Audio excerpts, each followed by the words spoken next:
ये नाल बरकत पै वैसी और ये तवीज़ बना के रखसा सर चाओ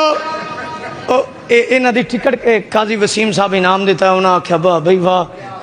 दरअसल पता की गल है खुशामद नहीं साढ़े कसीदे की सैटिंग होंगी है इन्हां वेखिए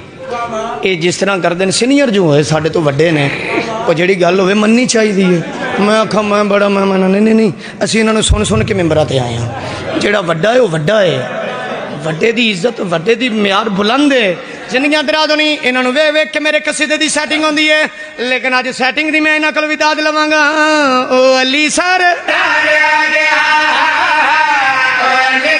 अपने नूरी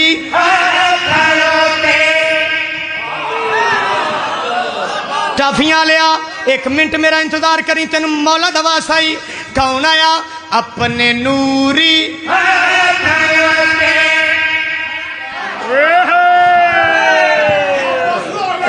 ये भी रिमोट कंट्रोल हो रहे हैं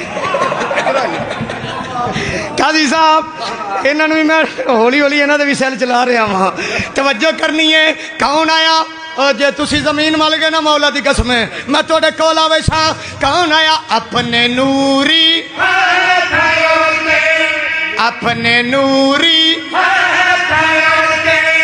वीर ने वीर नू चाया बिन ते असा दे दे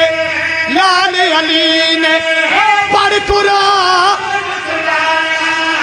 गीत खुशियां दे गाओ नारे हैदर दे गीत खुशियां दे गाओ ना बंदा वेख्या जरा जमीन मल गाओ नारे है लाओ गीत खुशियां दे गाओ नारे है जेदी आमद ते फट गई है काबे दी दीवार ओ अली सरदार आ गया ओ अली